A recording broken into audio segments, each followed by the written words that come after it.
Michael, I have interviewed your colleague Sorkin Nick Vahuna a couple of times about your Even It Up campaign. Can you just remind our listeners about the rationale of it? And could you tell me about your latest report that is in the national and international news this week?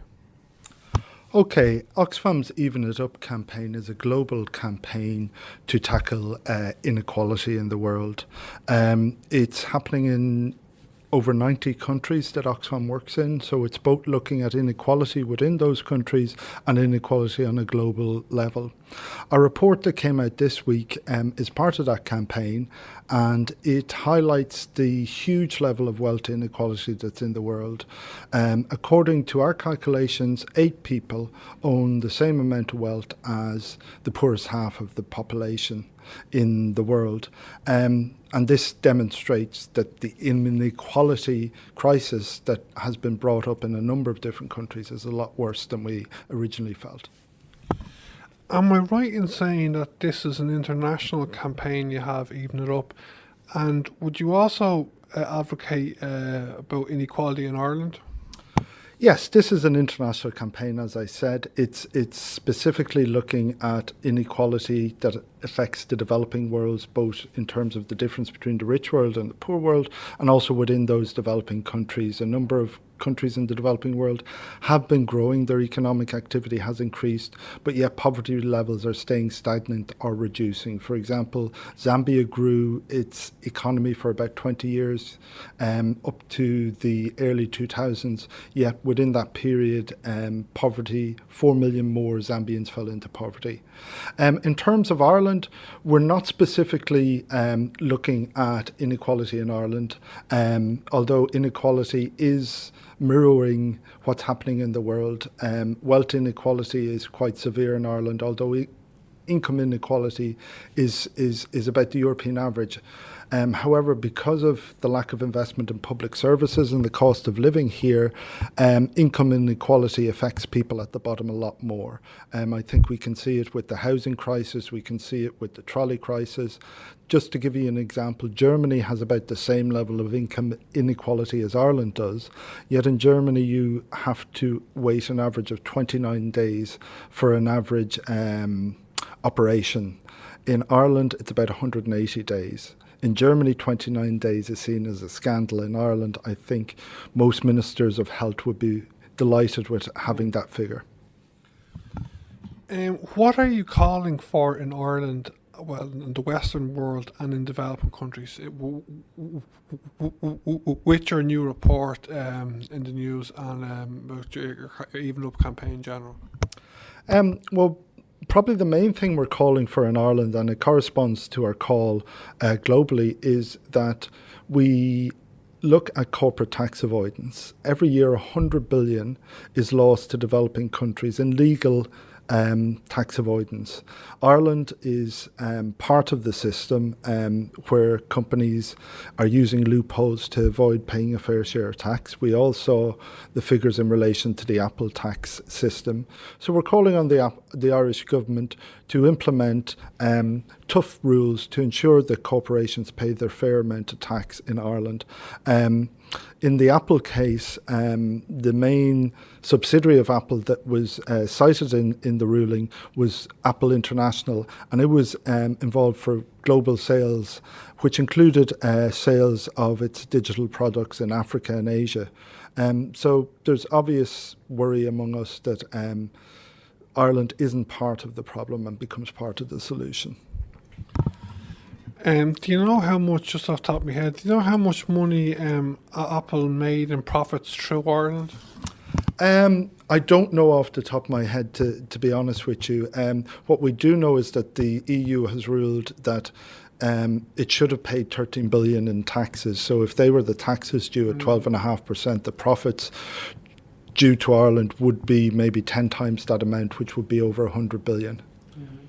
Finally, is there anything else you want to say, Michael? And if any of our listeners want to find out more about the campaign, what would you suggest? And is there a way to get involved in the campaign?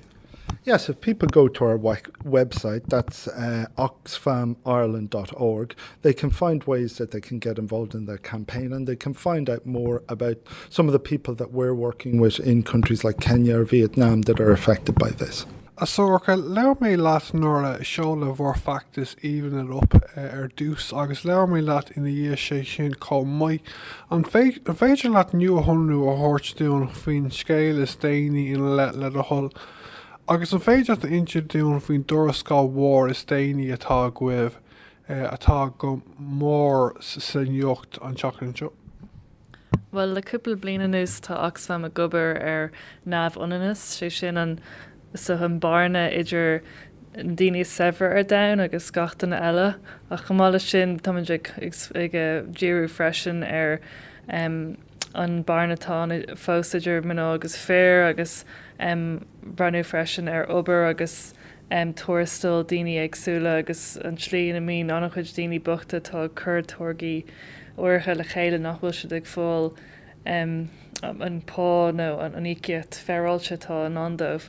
Ach den chuid is smúd táid ag díú le cúpla bliana nús ceist cáin agus éilú cáin agus an éfachtá ag éilú cáin námh-ionanas generalta agus an chatan seo cheolmuid tuairis nua dar bannam achtamíocht den nóchaní fan géad agus gach blion chuirmid tuairis ag an amseo chuirmid tuairiscáil amach ag breanú ar statisticí a muineann le Severus.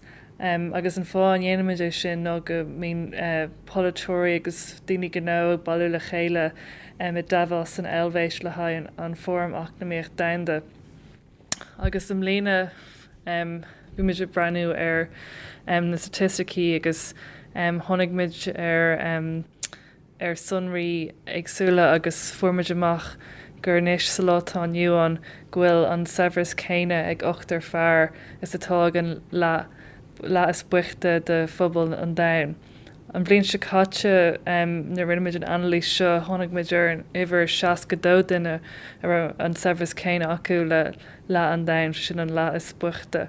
Ach marall go bhfuil sunraí nua ar fáil am lína ach go háircha an Tsín agus an Ind feicimiid inis go bhfuil an barna sin a bhád níos measanna mar hialmid an bblion se caite.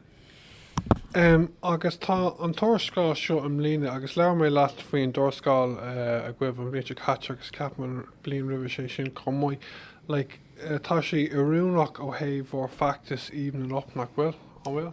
Tá mar táid a géirí léirú ní socha ionsaí é seo ar daoine Sever nó an 8 fearr tá lúte sa statistic sin ach léironn sé dún is simbol é den droch cuas achtamíochta atá géinn sa dain a láthar na thura mar ar lámh amháin tá daoine carnú Severus agus ag ráta luas lasrach deirtar go méid trillionaí an i gceann 25 bliain ach ar an lámh eile fóstá duine as gach níonar dul a chola ocrach gach ihe tá duine as gach 8 nachfuil níos bhfuil ag feimnú ar níos slú na $2 ar naig an lei. Agus léironn sé sin an sais dailt an mhór tá an idir na daoine is Severe agus gachtainna eile ar dain. Agus tháinig mé an liste denna 8 fearr agus sé Bill Gates an fearr is Severe an duine is Severe ar an domhan agus déanann sé go leor obair ar son cuiidú a daoine freisin seo simú freisin. Is factas idirnáisiúnta é even it up an féidir leat a rádiún cadí na cinnti atá si bheith glóric in éireann agus sa downhéir go generalta agus go deimhin i dtíortha a mé forbhe.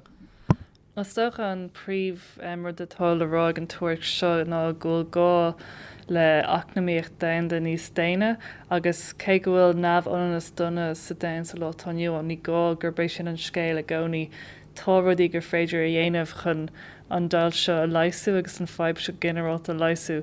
So in éireannach go háirithe táid a gimpú ar an rialtas níos mú obair dhéanamh le lasú cháin a dhéanamh tá rint obair déanta acu hána féin go háircha híomh daoine tá an Sever agus lasathe taketeach marall ar sin ach táid tá fós cuidre obair le déanamh ó híomh éilú chun cán cólachtaí mar hampla tháinig muid go léir scéal Apple an bblin sicáte agus tá muid gurí go meach éireann ag fiosú an tréhearcíocht anas go méid is ag daoine maidir leis na cólachtaí mór seo cóáte bhfuil siad a gí cáin agus céhhéad mar níl an tola sin le fáil go poiblí leir na thura agus chamála sin bhí sa chlór rialtas rinú tagart go meach siad a brenn ar polisathe lena cinú nach raibh siad a chur le námhionanas. So tá muid a gurí inis go méid an rialtas a chur an gealann sin I bhaim agus go méid gach buséad agus gach policy atá ó chur le chéile nó a bhainteas a chéile go gcíonn sin siad nach méid éfacht as orthe ag na polisathe nó na buiséid sin ar na daoine is spochta nó iad siúd atá grú a chós.